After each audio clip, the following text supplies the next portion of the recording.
এখন আসবে এই জন্য আমি 5 ওয়াক্তের নামাজে জায়গায় জায়গায় রব বলেছি, নিয়ত বান্দার পরে বলেছি আলহামদুলিল্লাহি রাব্বিল আলামিন।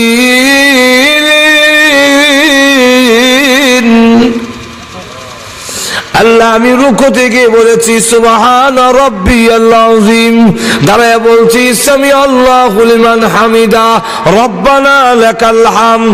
আল্লাহ আমার 3টা হালত, 3টা অবস্থায় মানুষের 3 হালত, একটা হলো দাঁড়ানো, আরেকটা হলো রুকু, আরেকটা হলো বসা বা সেজদা। এই 3 হালতের মধ্যে আল্লাহ রাব্বুল আলামিন তোমার নাম উচ্চারণ করেছি, দাঁড়ায় বলেছি আলহামদুলিল্লাহ রাব্বিল আলামিন, রুকুতে গিয়ে বলেছি সুবহান রাব্বিয়াল আযীম, আবার দাঁড়ায় বলছি সামি আল্লাহু লিমান হামিদা রব্বানা লাকাল হামদ, আবার সাজদায় গিয়ে বলেছি সুবহান রাব্বিয়াল আলা। বারবার যারা রবের কথা উচ্চারণ করেছে এবং রবের আকীদার উপরে ছিল, এই বিশ্বাস ছিল দুগানে আমার ভালো না, আমাকে চাকরি আমাকে ভালো না, আমার পালনেওয়ালা একমাত্র আল্লাহ। আমাদের সকলের রব কে? যেই মাত্র বলবে এমনি তোর জবান দিয়ে আসবে রাব্বি আল্লাহ। যখন জিজ্ঞাসা করবে ওমা দীনুকা, তোমার ধর্ম কি ছিল, কোন ধর্মে তুমি কোন মতাদর্শের অনুসারী ছিলে, এই সময় যখন বলে আমি নিরপেক্ষ আসলাম, সর্বত ধর্ম নিরপেক্ষ। ধর্মের বেলায় আমি নিরপেক্ষ মানে আমি কোন ধর্মই না। রাস্তারও করবো ওকল ধর্মের নাম শুনলাম, নিজের ধর্মের নাম তো শুনছি না, সেগুলো আমার নিরপেক্ষ। হয়তো খ্রিস্টান এলে, ইহুদি নেলে, হিন্দু নেলে, বুদ্ধ, মাজুরে কণ্ঠে কেনা একটা না একটা হইতো, দেখো নিরপেক্ষ বলে কোনো হকই না। এটা আবার কোন হকে? এটা গায়ে অনা, এটা বলদ না, এটা মাছ কান দিয়ে অনা হিসে দাও না, এটা আবার কোন হান্দা চেনা?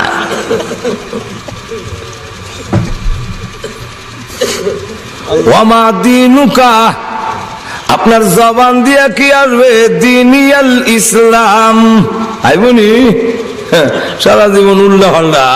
আর কবর নিবার সময় এমনি মুল্লারে দেখতে পারে না, মুল্লার পোশাকও দেখতে পারে না, যত দোষ আছে খালি বইয়া বইয়া মুল্লার আর দোষ তালাশ করবো।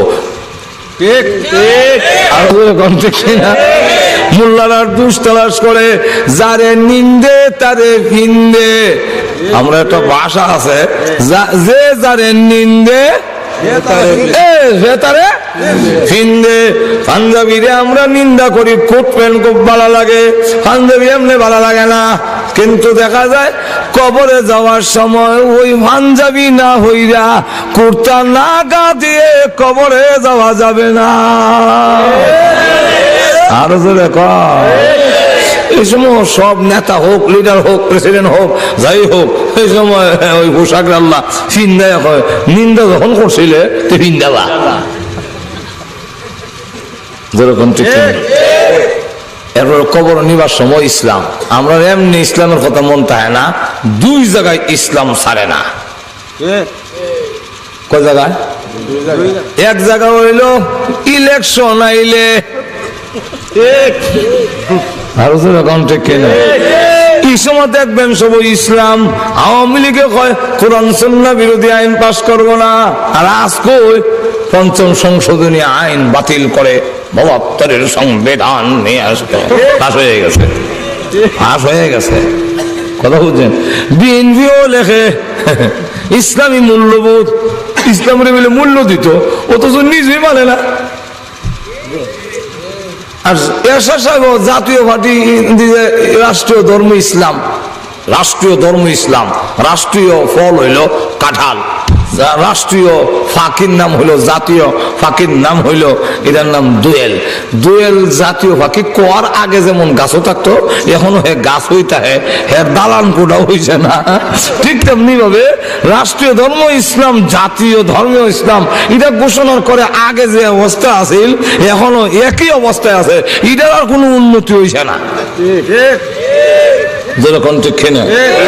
এরপরে আবার দেখা যায় ওই সময় স্লোগান দেয় লা ইলাহা ইল্লাল্লাহ, নৌকার মালিক তুই আল্লাহ।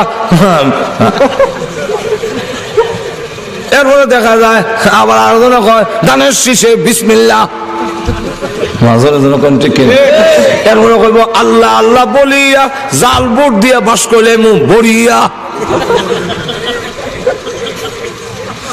এখন এই সময় বলো মাজার জিয়ারত তোকি না থাকলে আর একজনের একটা তোকি আনিলে বেগম সাহেব রেখে দেওয়া যায় না, আলমারির ভিতরে কোনো পুরান তোকে উকে আসেনি, দেওয়া যায় তিলা ফুরা রয়েছে তোকে বিসমিল্লাহির রহমানির রহিম। লজ্জা হয় না?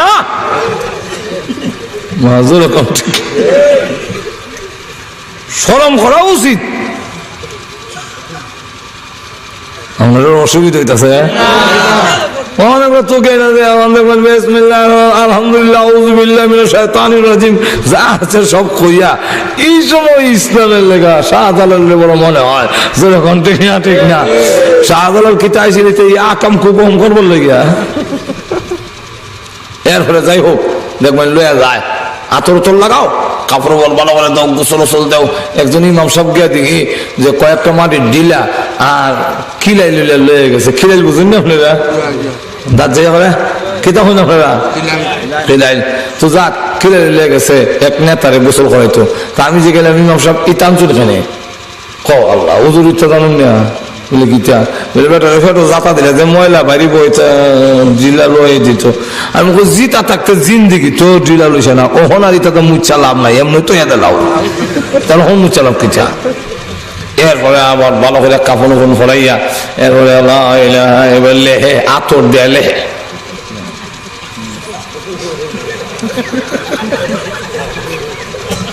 লিখে লাভ লোকে দেওয়া না বৃত্ত যদি না থাকে ঠিক না ঠিক না।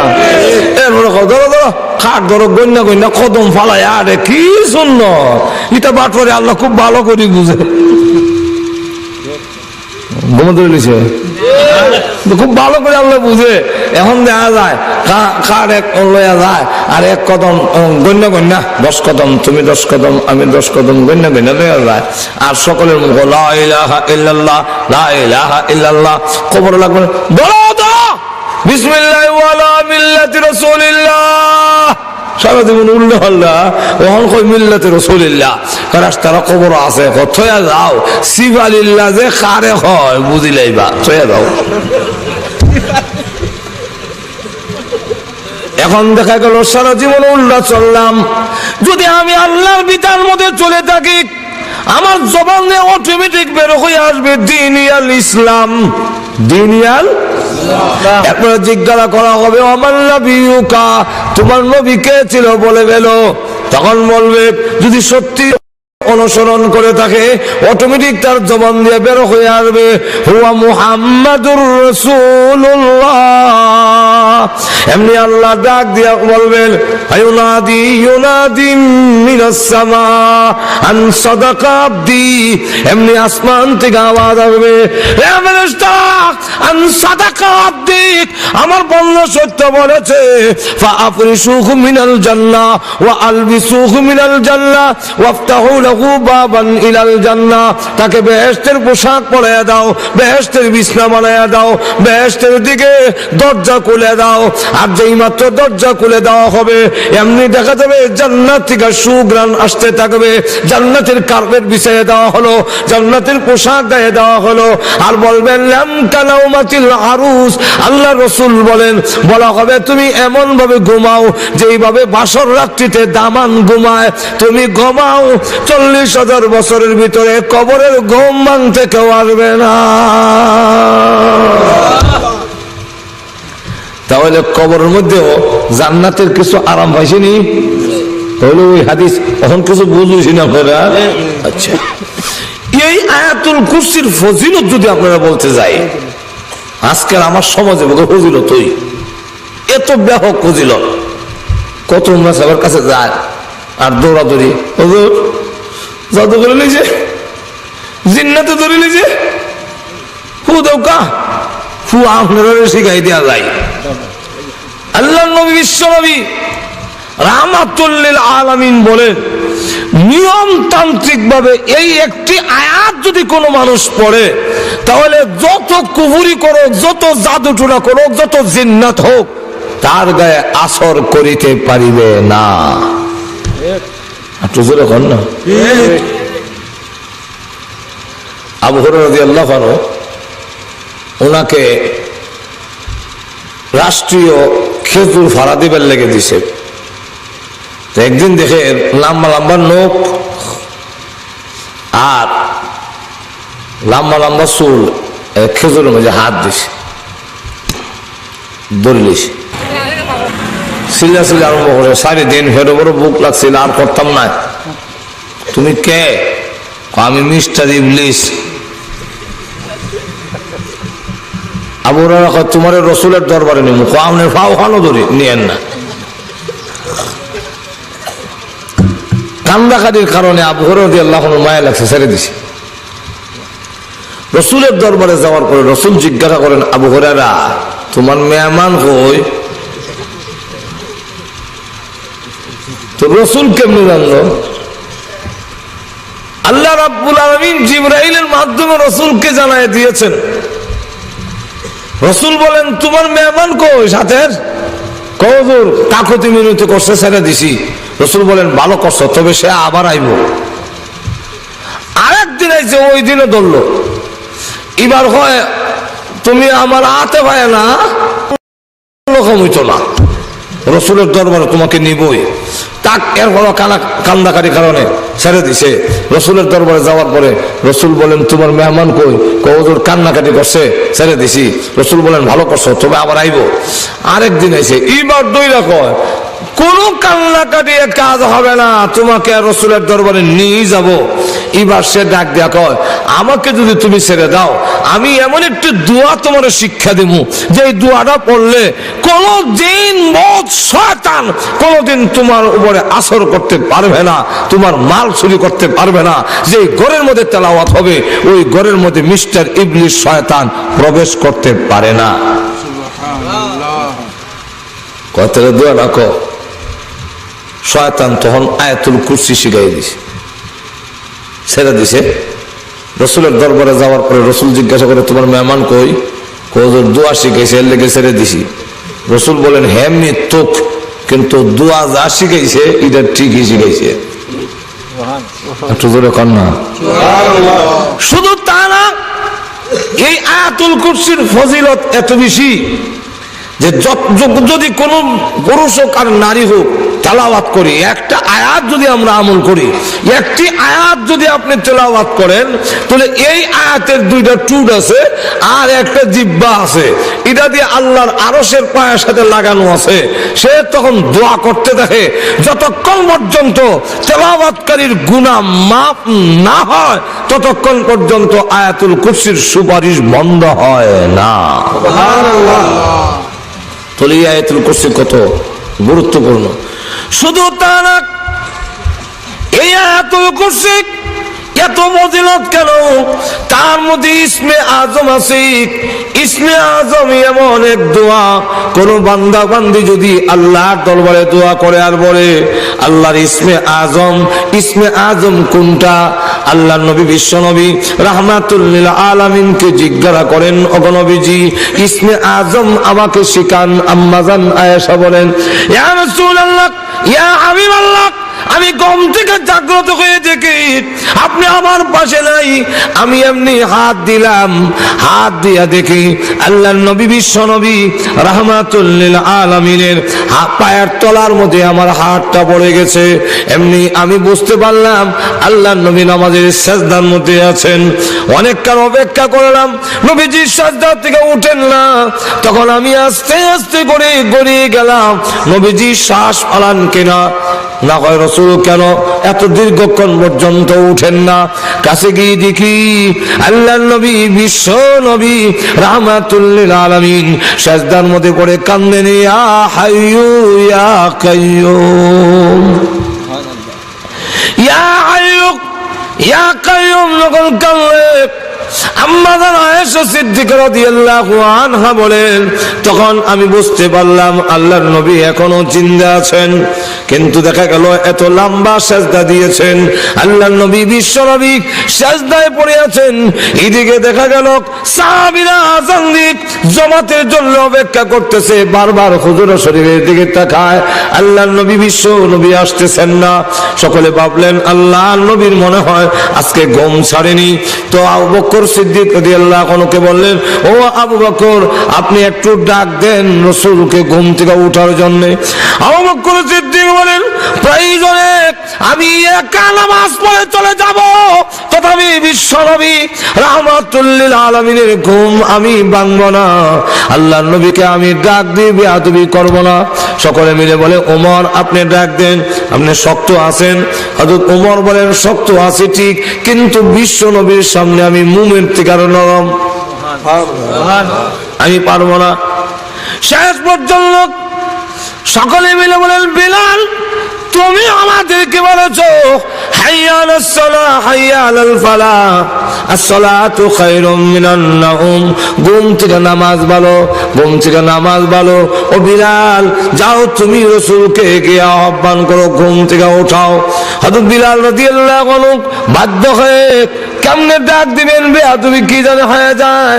আবার সকলে মিলে যখন ওনাকে দায়িত্ব দেওয়া হলো, উনি এমনি হুজুর শরীফের সামনে দিয়ে আসা যাওয়া করে আর নিজে নিজে বলে, আসসালাতু খায়রুম মিনান নাওম, ঘুম থেকে নামাজ ভালো, ঘুম থেকে নামাজ ভালো। বিশ্ব নবী তো ঘুমে নয়। হযরত বিলালের আযান আওয়াজ শুনে নবীজির সাজদা থেকে মাথা মোবারক উঠালেন, হুজুর শরীফ থেকে যখন বের হলেন, বিলাল রাদিয়াল্লাহু আনহু আল্লাহর নবী বিশ্ব নবী রাহমাতুল লিল আলামিনের চেহারার দিকে তাকায় বলেন, ইয়া রাসূলুল্লাহ আমাকে maaf করে দিন, আমি ভুল করেছি, আমি অন্যায় করেছি, আমি মনে করেছিলাম আপনি ঘুমে, কিন্তু আল্লাহর কসম করে বলি আপনার চেহারায় প্রমাণ করে আপনি ঘুমান নাই, আপনার চেহারা মোবারক ফুলে গিয়েছে, যেমন বোঝা যায় রক্ত আপনার চামড়া পেটে বের হয়ে যাবে, এমন হয়েছে। কেন গো নবী আপনি এত লম্বা সাজদা কেন করেন, আল্লাহর দরবারে কেন কাঁদলেন? আল্লাহ রাব্বুল আলামিন তো আপনার গুনাহ maaf করে দিয়েছে। আল্লাহর নবী বলেন, ও বিলাল আল্লাহ যে আমাকে maaf করে দিয়েছেন, আমি কি মহান আল্লাহর শুকরগুজার বান্দা হব না? আম্মা জান আয়েশা সিদ্দিকা রাদিয়াল্লাহু আনহা আল্লাহর নবী করে আসার বলে প্রশ্ন করেন, ইয়া রাসূলুল্লাহ ইয়া হাবিবাল্লাহ আপনি সাজদায় পড়ে আল্লাহর দরবারে কাঁদলেন, ইয়া হাইয়ু ইয়া কাইয়ুম বলে, আমাকে ইসমে আজম শেখান না গো। আপনি বলেছেন ইসমে আজম পড়ে যদি কেউ দোয়া করে তাহলে ওই দোয়া আল্লাহর দরবারে কবুল হয়ে যায়। আপনি ইয়া হাইয়ু ইয়া কাইয়ুম পড়লেন কেন, ইসমে আজম কেন পড়লেন না? আল্লাহর নবী বলেন, আয়েশা এখন থেকে দেখে তুমি ওই ইসমে আজম শিখে ফেলেছো। এই দুইটা নাম হলো ইসমে আজম, আল্লাহ রাব্বুল আলামিনের দুইটি নাম হাইয়ু আর কাইয়ুম। কোন বান্দা বান্দি যদি দুয়ার সময় তিনবার বলে ইয়া হাইয়ু ইয়া কাইয়ুম, ইয়া হাইয়ু ইয়া কাইয়ুম, আল্লাহ বলেন আমার বান্দা বান্দির দোয়া কবুল না করলে আমি মহান আল্লাহর শরম লেগে যায়। তাহলে চিন্তা করেন ইসমে আজম এমন এক ক্ষমতা, কেউ যদি এই ইয়া হাইয়ু ইয়া কাইয়ুম এর ভালো করে আমল করতে পারে, পদ্ধতি আছে, উল্টো পাল্টা করেন না বিপদে পড়বেন। যদি কেউ আমল করতে পারে, এমন ক্ষমতা অর্জন করতে পারে যা জিন্নাতেও পারে না, যা প্লেন দিয়া করা সম্ভব না। আপনি ইসমে আজম যদি আমল করতে পারেন তাহলে হাসিল করতে পারবেন। যেমন সুলাইমান আলাইহিস সালাতু সালাম যখন উযু করতেছেন আর তাকায় দেখে ধুলাবালু উঠতেছে, জিজ্ঞাসা করে ধুলাবালু উঠে কেন, কি ব্যাপার ধুলাবালু উঠতেছে কেন? তখন ওনাকে সংবাদ দেওয়া হলো রানী বিলকিস কয়েক লক্ষ সোলজার নিয়ে আসতেছে আপনার দরবারে। তখন তিনি কয়েক মাইল দূরে থাকতেই উনি ওনার উপস্থিত যারা আছে সকলকে লক্ষ্য করে বলেন, তোমাদের মধ্যে কে এমন আছো যে রানী বিলকিস আমার দরবারে আসার আগে আগে 7টা কক্ষের ভিতরে তার বিশাল একটা সিংহাসন, সিংহাসনটা লম্বা হলো 80 হাত, আর এই সিংহাসনের প্রশস্ত হলো 40 হাত, উঁচা হইল 30 হাত। এত বিশাল সিংহাসনটা সে আসার আগে আগে আমার কাছ থেকে ওই এমন থেকে সিংহাসন এনে হাজির করতে পারবে এমন কেউ আছো কি? এমনি জিন্নাতের মধ্যে একটা আছে খুব শক্তিশালী, এর নাম ইফরিত। তখন সে বলল কালা ইফরিতু মিনাল জিন। সে ডাক দিয়া কয়, আমাকে যদি অনুমতি দেন তাহলে ওই রানী বিলকিস আপনার দরবারে কেন এতটুক ভাগ কেন? একটা মানুষ বসার থেকে উঠতে যুদ্ধের সময় লাগে, এর আগে আগে আমি সিংহাসন আপনার দরবারে হাজির করে দেব। সুবহানাল্লাহ। কিন্তু এখানে একজন বুজুর্গ ছিলেন যার নাম আসিফ ইবনে বরখিয়া। এই আসিফ ইবনে বরখিয়া একজন মানুষ, তিনি ইসমে আজম জানতেন, ইসমে আজমের আমল ওনার ছিল। উনি বলেন, ওগো সুলাইমান নবী, জিন্নাতের মধ্যে সবচেয়ে শক্তিশালী যে, সে তো বলছে যে একটা মানুষ বসার থেকে দাঁড়াইতে যুদ্ধের সময় লাগে, এর ভিতরে এনে হাজির করবে, আর আপনি যদি আমাকে অনুমতি দেন চৌকে পাতি দিলে যুদ্ধের সময় লাগে, এর ভিতরে রানীর বিলকিসের সিংহাসন আপনার দরবারে আমি হাজির করে দেব। তাহলে ইসমে আজম এই আয়াতুল কুরসির মধ্যে আছে। আরো জোরে কন। তাহলে এখন ফজিলত কইতে গেলে আজকের দিনে আজকে আমার সময় শেষ হয়ে যাবে। এই আংশিক কিছু ফজিলত কইলাম। এবার আসুন, এই আয়াতের এত ফজিলত কেন? এই আয়াত এত গুরুত্বপূর্ণ কেন? কেনটার কারণ হইল এই আয়াতের মধ্যে মহান আল্লাহ 10টা কোয়ালিটি, যেই কোয়ালিটি না থাকলে একজন মাবুদ হতে পারে না। মাবুদ ও এমনি ইচ্ছা করলে হওয়া যায় না। যে কোন লোক যদি কয়ে বলে আমি খোদা, চলবে? আমরা ঘুমোতে বলেছে না? আর তো কন না, অসুবিধা হইতেছে? অসুবিধা হলো আমার সুবিধা, আমিও শেষ করে নিতাম। অসুবিধা হয়েছে না আপনারা? তাহলে এবার বলেন যে আল্লাহ কি যে কোনো লোকেই খোদা দাবি করলে খোদা হওয়া যাবে? খোদা দাবি করার সাথে সাথে, উপাস্য দাবি করার সাথে সাথে কিছু সিফত, কিছু কোয়ালিটি, কিছু গুণ তার থাকতে হবে। আর না হয় যাচ্ছে আটকাই লিব। কারণ খোদা দাবি করো, দাঁড়ায় থাকতে পারলো না। হ্যাঁ, একজন মহিলা মা সেটা, সে দাঁড়ায় কয় তোমাকে আমি খোদা মানতে পারি না। বলে কেন না? আমি খোদা না? বলে না। বলে কেন? তুমি যদি খোদা হবে তো তোমার নাকের সেন্টারটা ঠিক করে বানাইলে না কেন? এমন বম্বাস্টিক মার এক নাককার লেগে। যে নিজের নাকটারই সাইজ করে বানাইতে পারে না, যে তার নিজের চামড়ার কালারটা আকর্ষণীয় কালার করতে পারে না, সে আরেকজনের উপাস্য হতে পারে না। আল্লাহু আকবার। আসিয়া আটকাই নিল। আসিয়া যখন বলে আমি ফেরাউন মানি না, ফেরাউন বুঝানোর পরে ব্যর্থ হইয়া তার শ্বশুর শাশুড়িকে আনছে। আইনা বলে আপনাদের মেয়েকে বুঝাইয়া দেন, সে আমাকে মানে না। তখন মা বাপ কয় আসিয়া ফেরাউনকে মেনে নাও, খুদা মানলে অসুবিধা কি? বনি কিপ্তির মধ্যে ফেরাউন হলো সবচেয়ে সম্মানী ব্যক্তি, সে খুদা হয়েছে। আর তুমি যদি তাকে মেনে নাও, তুমি হইলে কওমে আমালিকার একজন মহিলা, সুতরাং তোমারও তো সম্মান কম হবে না। ফেরাউন যদি খুদা হয়, তুমি তো খুদার বউ খুদি। ঈশ্বরের বউ ঈশ্বরী, ভগবানের বউ ভগবতী, ঠিক কিনা? গড়ের বউ গণেশ, কথা বুঝছেন? তাহলে খুদার বউ খুদি, তুমি অসুবিধা কি? তো আসিয়া তখন ডাক দিয়া মা বাপকে বললো, তফসিরে মাঝারিতে আনছে। আসিয়া তখন ডাক দিয়া কয় যে আপনাদের দামানরে এই কথা বলেন, আপনাদের জামাইকে এই কথা বলেন, সে যদি খোদা হয়ে থাকে আমাকে একটা তাজ বানায় দেওয়ার জন্য, একটা মুকুট বানায় দেওয়ার জন্য, যে মুকুটের সামনে থাকবে সূর্য, পিছনে থাকবে চন্দ্র, সাইডে থাকবে তারা, তারাই না লটকাই দিব। তখন আসিয়ার মা বাপ কয় এটা তো সম্ভব না, এটা তো পারতো না। এটা না পারলে আপনাদের স্বামী, আপনাদের দামান, আপনাদের জামাই খোদা হওয়া সম্ভব? এখন সম্ভব? কিন্তু আল্লাহ রাব্বুল আলামিন নবীদের কাছে যখন গিয়ে বলেছেন এটা হইতে হবে সেটা হইতে হবে, আল্লাহ করে দেখা দিয়েছেন।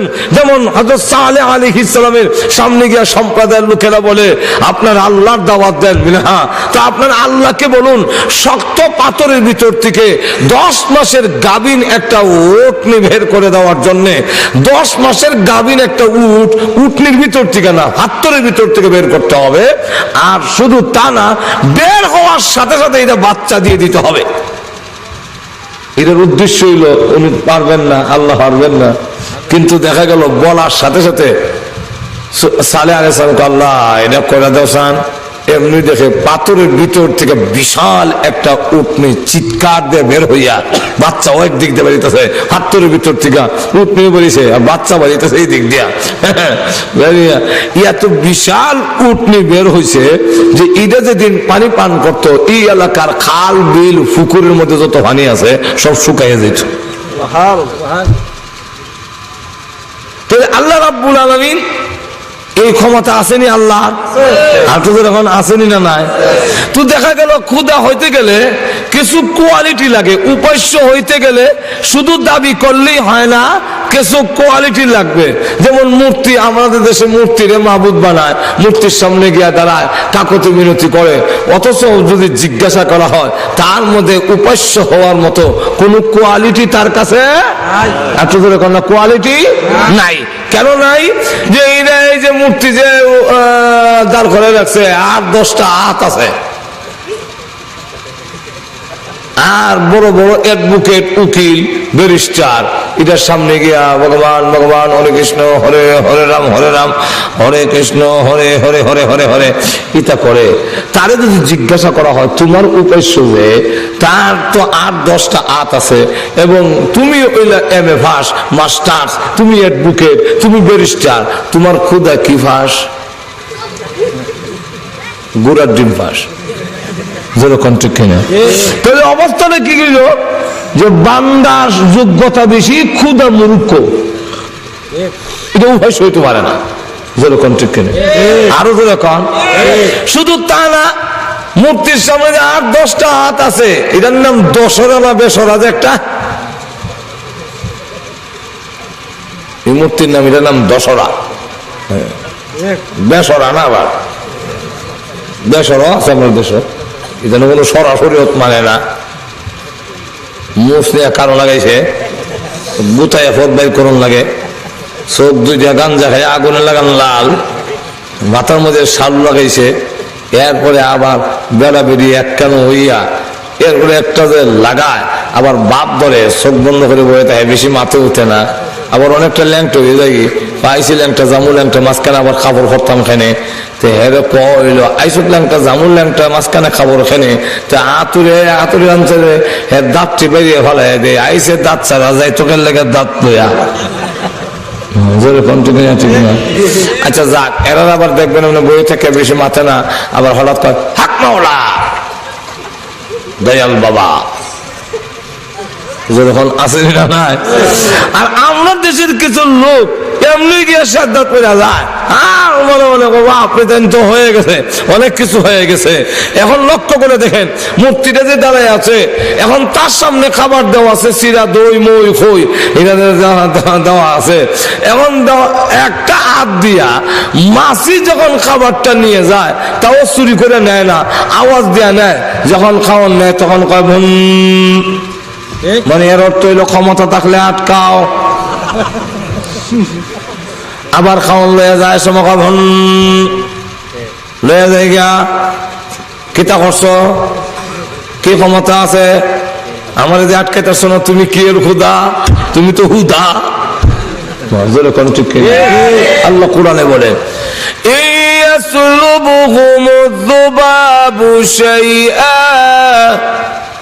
لا يستنقذوه منه ضعف الطالب والمطلوب।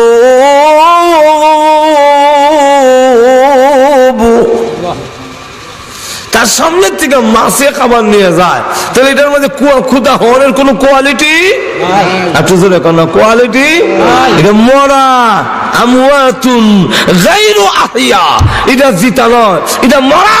সুতরাং উপাস্য হতে পারে না, কোন মূর্তি উপাস্য হতে পারে না, কোন বৃক্ষ উপাস্য হতে পারে না, কোন পাথর উপাস্য হতে পারে না। কেন? কোয়ালিটি তার মধ্যে খোদা হওয়ার মতো কোয়ালিটি নাই। আল্লাহ রাব্বুল আলামিনের পরিচয় তুলে ধরেছেন এই আয়াতের মধ্যে। 10টা সিফত এই আয়াতের মধ্যে, একটি আয়াতের মধ্যে তুলে ধরেছেন, যেগুলো একমাত্র কার? আরো জোরে কোন? কার? আল্লাহ। এই কোয়ালিটি থাকলে উপাস্য হয়, আর না হয় উপাস্য হতে পারে না। কি কি কইতাম নি না অসুবিধা হইতাছে? তাই আল্লাহ রাব্বুল আলামিন বলেন প্রথমেই শোনো, আমার পরিচয় তুলে ধরছে। কারণ আল্লাহর পরিচয় যদি আমরা জানি, তাহলে এই মানুষ গুনাহ করতে পারবে না, কোনো পুরুষ গুনাহ করবে না, কোনো মহিলাও আর গুনার কাম করতো না। আল্লাহর পরিচয়টা যদি আমরা জানি, আমার আল্লাহকে এই কথা যদি বুঝিলাই, এর ইয়াকিন যদি আমাদের ভিতরে আসে, আমরা তো আসলে আল্লাহরে চিনছি না। আল্লাহর কি পাওয়ার, আল্লাহর কি ক্ষমতা, এটা আমরা এখনো উপলব্ধি করতে পারিনি। আর এর ফলে উপলব্ধি করতে পারি নাই বলেই আমরা পাপাচার থেকে ফিরতে পারি না। আর যারা নাকি আল্লাহকে চিনতে পেরেছে, তারা গুনার কাজে জড়িত হয় না। আল্লামা শিবলি রহমতুল্লাহ আলাই উনি নিজেকে লক্ষ্য করে বলেন, রে শিবলি, তুমি গুনার কাম করো না। যদি গুনাহ করতে হয় তাহলে এমন জায়গা করো যেখানে তোমার মহান আল্লাহ দেখেন না। আসেনি? এখন আছে। একবার তার মুরিদ যে কইছে, এক জোড়া কবুতর দিয়া মুরিদরা কইছে জব করে লই আও, এমন জায়গা জব করবা কেউ যেমন না দেখে। কেউ গিয়ে বাথরুমে জব করে নিছে, দরজা বন্ধ হইয়া। কেউ গর্তের ভিতরে জব করে নিছে। কোন লোক আছে জঙ্গলের ভিতরে গিয়ে কবুতর জব করে নিছে, আর একবারে ফিরত লই আইছে কবুতর ফাঁসি না বলে এখানে যায়। আপনি বলছেন কেহ যেমন না দেখে এমন জায়গা জব করবে, আমি যেখানে যাই এখানে গিয়া দেখে আমার আল্লাহ দেখে।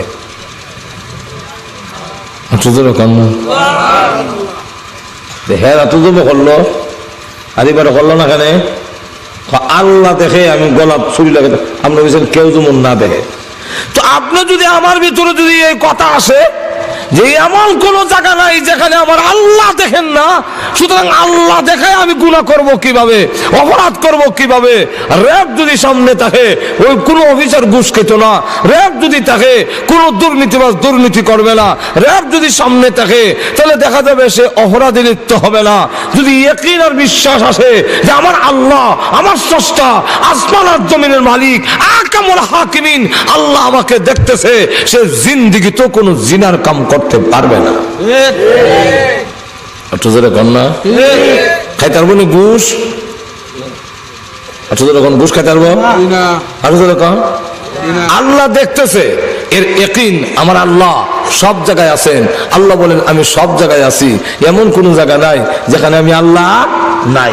সব জায়গাত আমি হাজির, সব জায়গাত আমি উপস্থিত। আপনি এমন কোন জায়গা নাই যেখানে আমার আল্লাহ নাই।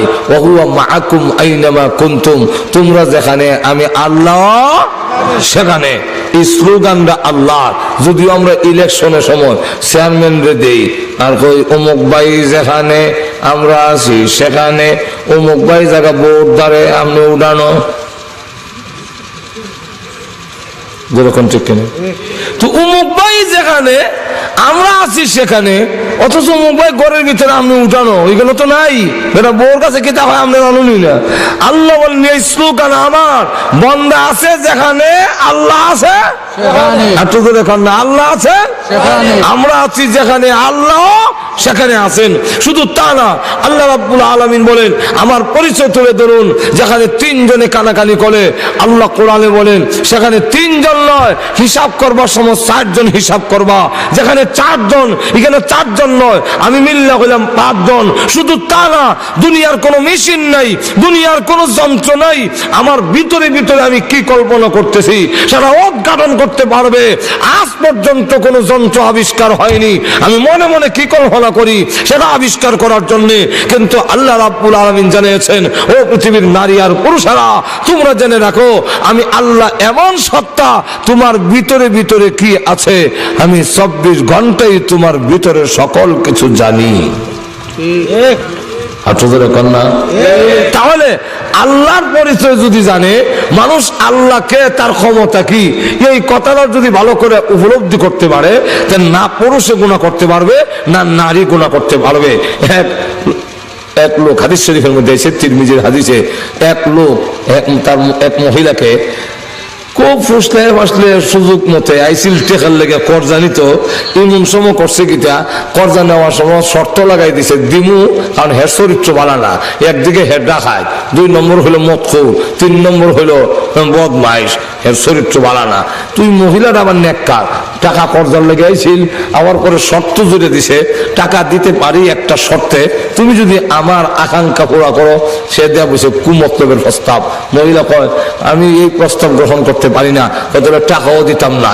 শেষ পর্যন্ত বিপদ হইলে রাজি হইছে, আচ্ছা ঠিক আছে টাকা দাও, দেখা যায় মানে অমুক জায়গাত অতটার সময় আসবে, তার সাথে ওয়াদা দেওয়া, ঠিকই নির্জন গভীর রাত অমুক জায়গাত আসছে। তখন মহিলাটা তরতর করে কাঁপতেছে আর চোখের পানি ছেড়ে দিয়ে কাঁদতেছে। তো সে জিজ্ঞাসা করে, হাদিস শরীফের মধ্যে এসে, তার নাম হইল কিফিল। সে ডাক দিয়া কয় তুমি কাঁপছো কেন, তুমি কান্দো কেন?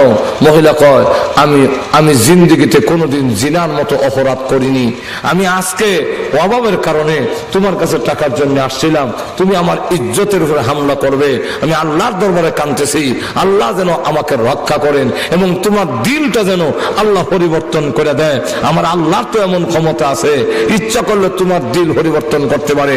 ও ভাই, এই জঙ্গলের ভিতরে, এই এরিয়ার ভিতরে, এই এলাকার ভিতরে আর কোনো মানুষ না থাকলেও আমার মহান আল্লাহ আছে।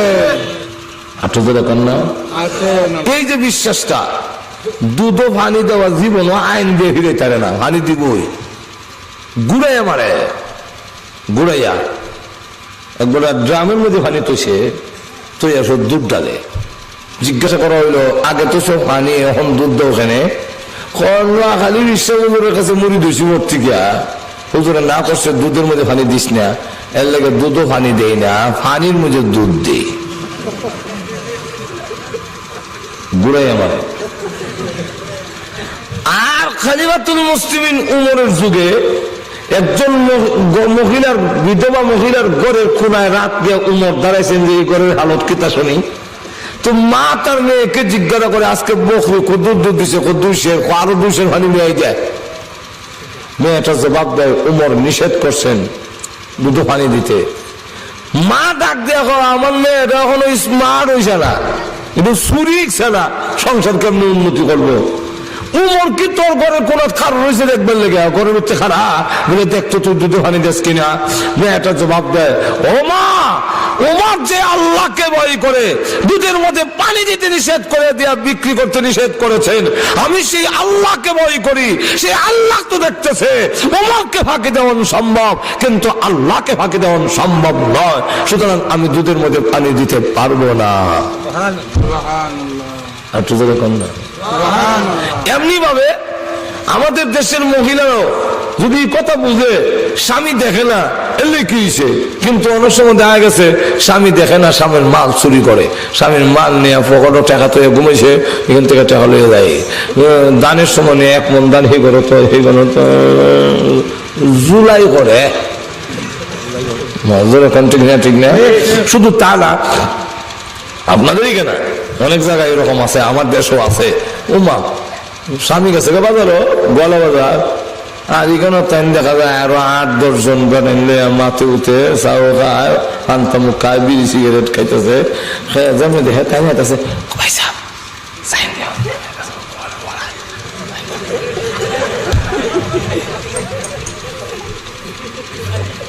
পয়সা বহন যাই গিয়া তাই না আইতাছে।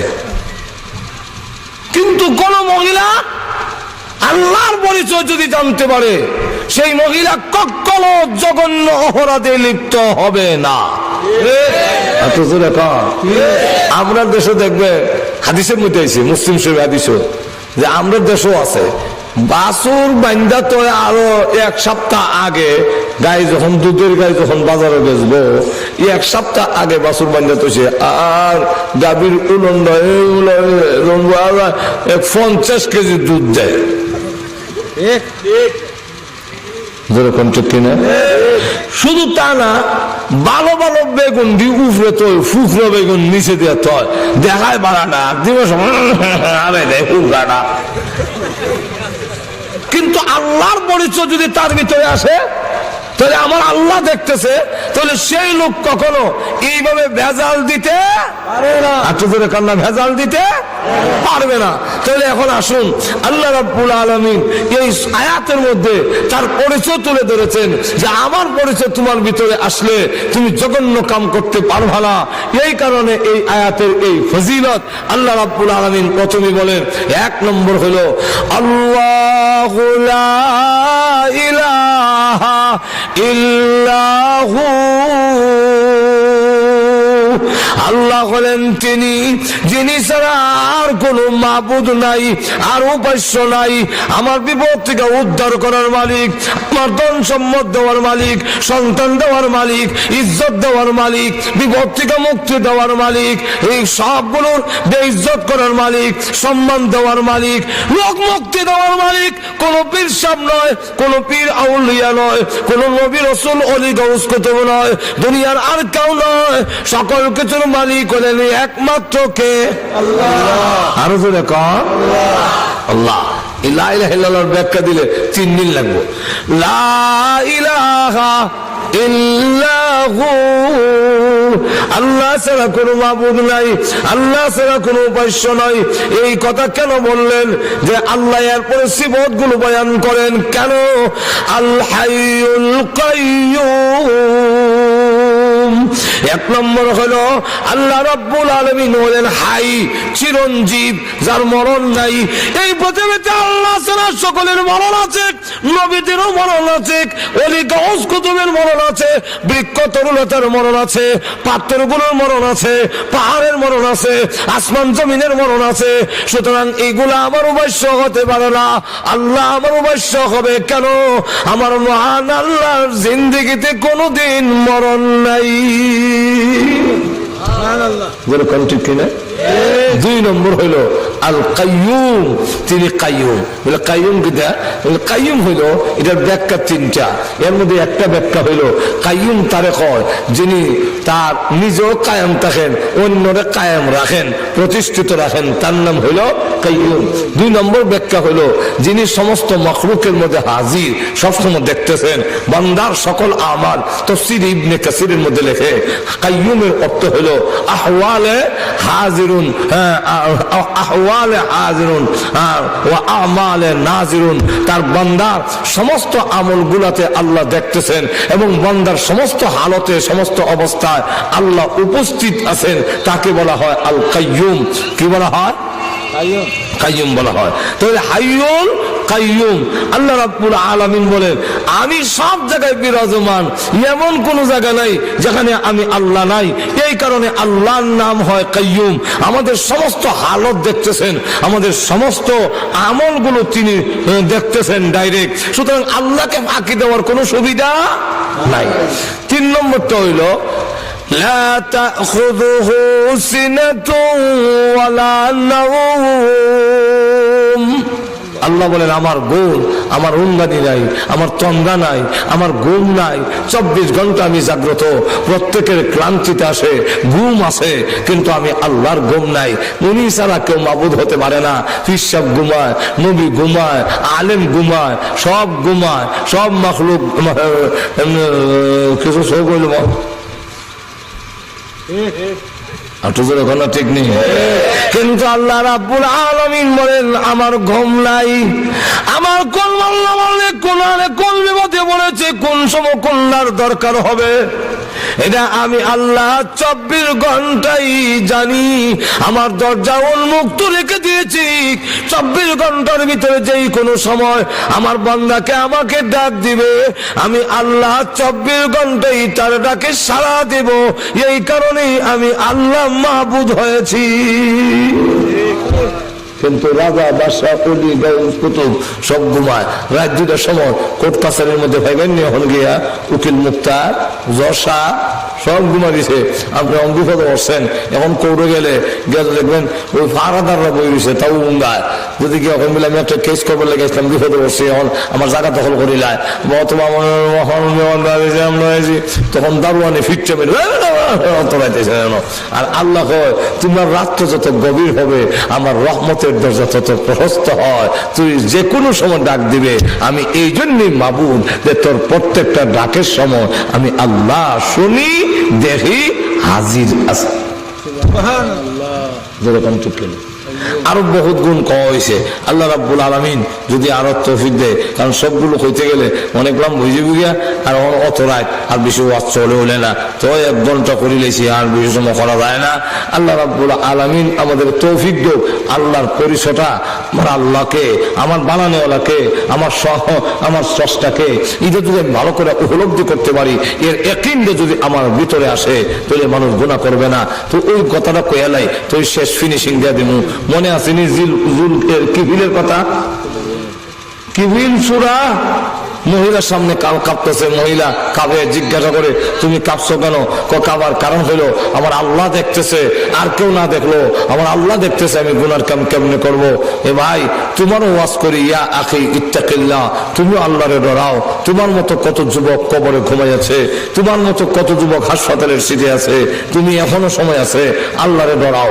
এই কথা বলার পরে কি বিরোধ বিচ্ছু বয়ে আইছে, সে তখন গুনার কাম ছেড়ে দিয়া হলো টাকা যা দিতাম ফেরত দেওয়া লাগতো না, আমি তওবা করলাম, আমার জিন্দেগিতে আর কোনোদিন গুনাহ করব না, আর জিনা করব না, আর মদ পান করব না, আর ডাকাতি করব না। এই কথা তওবা কইরা আল্লাহর দরবারে যখন তওবা করছে, বাড়ির দিকে যায় আর কান্দে, আল্লাহ আমি জীবন ভুল করেছি, আর জীবনে গুনাহ করব না, অপরাধ করব না, অঙ্গীকার করে যখন রাত্রে ঘুমাইছে, এই ঘুম হলো তার জীবনের শেষ ঘুম। আর ঘুম থেকে উঠলো না। যেই মাত্র ঘুম থেকে বিদায় হয়ে গেছে, এখন সকালে লোকেরা দৌড়াদৌড়ি করে আসতেছে। কেউ বলে আয় ডাকাতটা দেখায়, কেউ বলে আয় বদমাইশটারে দেখায়, কেউ আয় দেখায় এই মত করছারে। কিন্তু আয়সা দেখে দরজার মধ্যে কে ফেরেশতা লেখা দেখ, ফেরেশতারা লেখা দিয়ে গেছে তোমাদের কাছে কিফিল এখনো ডাকাত রয়ে গেছে, এখনো বদমাইশ রয়ে গেছে।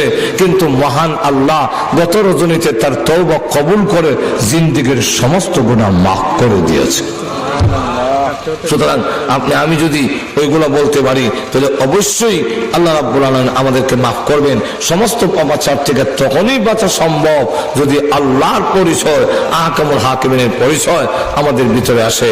আল্লাহ আমাদেরকে তৌফিক দেন। ওয়া আখিরু দাওয়ানা আলহামদুলিল্লাহি রাব্বিল আলামিন। দুরূদ শরীফ পড়েন। আল্লাহুম্মা সাল্লি আলা সাইয়্যিদিনা মাওলানা মুহাম্মাদ ওয়া আলা আলিহি ওয়া সাহবিহি ওয়া বারিক ওয়াসাল্লিম। আলহামদুলিল্লাহ।